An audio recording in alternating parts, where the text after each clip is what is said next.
জড়তাটা চাই। জড়তা কি বলছে? প্রত্যেক বস্তু, প্রত্যেক বস্তু, সরি, এটা এরকম এলাকা, প্রত্যেক বস্তু, একটু আমি মার্ক করি।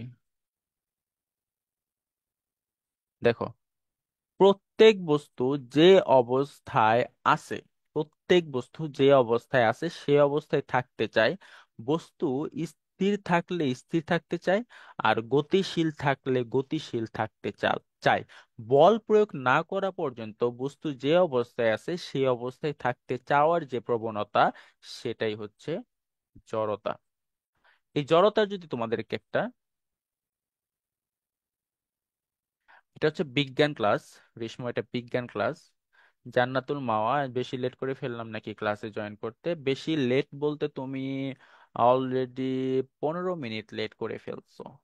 ঠিক আছে, 15 মিনিট তুমি একটু দেখবা।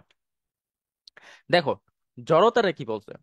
কোন একটা বস্তু, সে এক সময় স্থির বস্তু সবসময় স্থিরই থাকতে চায়, তার মনই চাইবো স্থির থাকতে। আবার যেটা গতিশীল, চলতেছে, রানিং, সেটা কিন্তু অল টাইম কি, তোমার রানিং এ থাকতে চায়। তুমি যদি বলটা প্রয়োগ না করো, তাহলে বস্তু যে অবস্থায় আছে সে অবস্থায় থাকতে চাওয়ার যে প্রবণতা, থাকতে চাচ্ছে, সেটাই হচ্ছে জড়তা। তার মানে তুমি বলটা প্রয়োগ করবা না, না করলে বস্তুটা যে অবস্থায় আছে সেই অবস্থায় থাকতে চাওয়ার যে প্রবণতা, যে আকাঙ্ক্ষা, যে ইচ্ছা, সেটাই হচ্ছে জড়তা।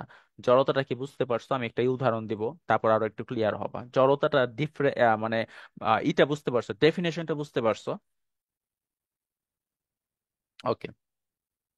আচ্ছা, আমার কি পড়া বুঝো না এরকম কেউ আসো, আমাকে যদি বলো, তাহলে আমি বলতে পারো, সমস্যা নাই।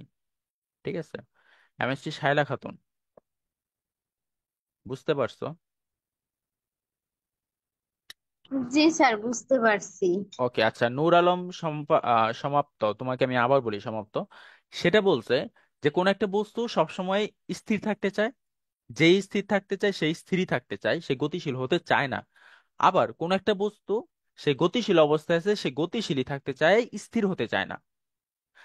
এই যে বল প্রয়োগ যদি তুমি না করো, এই বল প্রয়োগ না করার পর্যন্ত যে বস্তুটা যেরকম আছে ঠিক সেরকম থাকার যে প্রবণতা, সেটাই হচ্ছে জড়তা। এবার এবার এবার সম্পাদ্য বলে কি জানি নাম ওর, দাঁড়াও 1 মিনিট। সমাপ্ত, বলো, এবার বুঝছো? নূর আলম সমাপ্ত, নূর আলম সমাপ্ত, এবার বুঝার কথা। তুমি যদি আবার না বুঝো, আমি আবার বুঝাবো। সমাপ্ত, একটু দ্রুত, তুমি তোমার রেসপন্সটা আমি চাচ্ছি, যেহেতু তুমি বুঝো নাই। এতগুলা মানুষের মধ্যে তুমি বলছো যে স্যার আমি বুঝি না, আবার একটু বলেন। এই জন্য বলছি। তো নূর আলম সমাপ্ত, তুমি বুঝছো? আরে রেসপন্স নাই। যাই হোক, ওকে। এবার এটার একটা উদাহরণ, সুন্দর উদাহরণ। স্থিতিশীল বস্তুর স্থির থাকতে চায়, প্রবণতাকে বলা হয় স্থিতি জড়তা। তার মানে যেটা স্থির বস্তু সেটা সবসময় স্থিতি থাকতে চায়, সেটা হচ্ছে স্থির জড়তা। গতিশীল বস্তু সবসময় সমবেগে চলতে চায়, ওইটাকে বলা হইতেছে গতি জড়তা। তার মানে স্থির বস্তুর যে প্রবণতা স্থির চলতে চাচ্ছে, এটা হচ্ছে স্থিতি জড়তা। এবং গতিশীল অবস্থায় যে প্রবণতা হয় সেটা হচ্ছে গতি জড়তা। এখানে একটা জড়তার সুন্দর একটা ব্যবহারিক অভিজ্ঞতা দিচ্ছে। অভিজ্ঞতা কি? যে থেমে থাকা বাস, আচ্ছা বুকসের বই নাম্বার অলরেডি বইলা দিছিলাম, তারপর আমি আবার বলি, সেটা হচ্ছে 214 নম্বর পেজ, 214। আচ্ছা, থেমে থাকা একটা বাস থেমে আছে, হঠাৎ চলতে শুরু করলো বাসটা, হঠাৎ চলতে শুরু করলো। বাস যাত্রীরা পিছন দিকে হেলে পড়েন। তুমি একটু খেয়াল করো, তুমি যখন তুমি নিজে, এটা কিন্তু অভিজ্ঞতা, হ্যাঁ, এটা এক্সপেরিমেন্ট, পরীক্ষা আর কি। বাস হঠাৎ চলতে শুরু করলো, একটা বাস থেমে আছে, হঠাৎ করে ব্রেক দিয়ে দিল, চলা শুরু করলো। তখন কি তুমি সামনের দিকে কি, মানে পিছনের দিকে হেলে পড়ো না? পিছনের দিকে হেলে পড়ো নাকি সামনের দিকে হেলে পড়ো বলো তো? তোমরা একটু আমাকে জানাও। থেমে থাকা একটা বাস হঠাৎ করে চলতেছে, তখন কি আমরা পিছে চলে যাই না, নাকি সামনে চলে যাই বলো তো? একটু দ্রুত জানাই। একটু একটু দ্রুত। এখন যা, সামনের দিকে যাই। না, নো, নো, নো, সামনের দিকে না। যখন একটা বাস অলরেডি থেমে আছে, অলরেডি থেমে, হঠাৎ করে থেমে থাকা বাসটা হঠাৎ করে সামনে, মানে করে সামনের দিকে গেতেছে, তখন হচ্ছে আমরা পিছে পড়ি। ঠিক আছে। আবার যখন একটা বাস হঠাৎ করে ব্রেক দিল, তখন কিন্তু আমরা সামনে চলে যাই। এটা আমরা আবার জানি, এটা আমাদের এক্সপেরিমেন্টস, আমরা আমরা আমাদের এটা অভিজ্ঞতা আর কি। ঠিক আছে। সো যে কিনা বলছে সামনের দিকে চলে যায়, সে হয়তো বা সামনের দিকে চলে যায়, বাট মেজরিটি হচ্ছে তোমার হঠাৎ করে বাস যদি মনে করো থেমে থাকা বাস, কিন্তু এটা হঠাৎ করে এমনি করলো, তখন আমরা পিছিয়ে চলে যাই। কিন্তু একটা বাস রানিং জায়গাতেছে, রানিং যাওয়া অবস্থায় হঠাৎ করে থেমে গেল, তখন হচ্ছে আমরা সামনের দিকে ঝুঁকে পড়ি। ঠিক আছে। তো এটাকে বলা হইতেছে এক ধরনের জড়তা। তার মানে একটা স্থির বস্তু সবসময় স্থির থাকতে চায়, সে সবসময় স্থির। ওই স্থির থেকে তাকে গতিশীল করা হয়েছে, যেহেতু গতিশীল করা হয়েছে তার মানে তার দৈহিক ভারসাম্যটা হারিয়ে ফেলছে।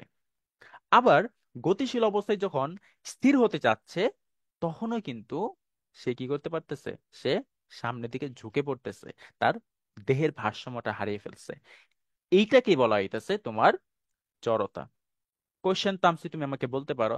আর নুর আলম সমাপ্ত, সমস্যা নেই, তোমার নেটের প্রবলেম আমি বুঝতে পারছি। তুষ্মি বলো। স্যার, আপনি এ- যখন বলছেন ওই যে বাস সামনের দিকে গেলে আমরা পিছনে চলে যাই আর থামে গেলে সামনের দিকে চলে যাই, এই জিনিসটা আসলে আমি বারবার গুলাই ফেলি। আচ্ছা, গুলে ফেলো বলতে এরকম না, গুলানোর কারণ মানে রিজন নাই কোনো, কারণ হচ্ছে তুমি যখন গুলে ফেলো ঠিক আছে, এটা হয়তো বা আমাকে কোশ্চেন আনসারটা দিচ্ছে এরকম ভাবে, ঠিক আছে। কিন্তু সবসময় ভাববা যে একটা স্থির বস্তু যদি হঠাৎ করে চলমান থাকে, তাহলে আমরা সবসময় পিছনের দিকে চলে যাই।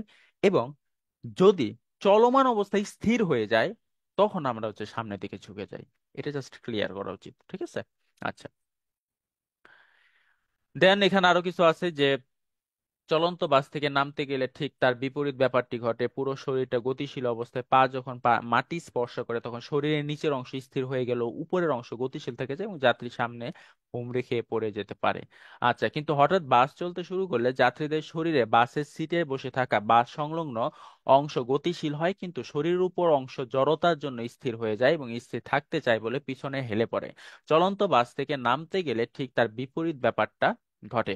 পুরো শরীরটা গতিশীল অবস্থায়, পা যখন মাটি স্পর্শ করে তখন শরীরের নিচের অংশ স্থির হয়ে গেলেও উপরের অংশ গতিশীল থেকে যায় এবং যাত্রী সামনের দিকে হুমড়ি খেয়ে পড়ে। তো এতটুকু জাস্ট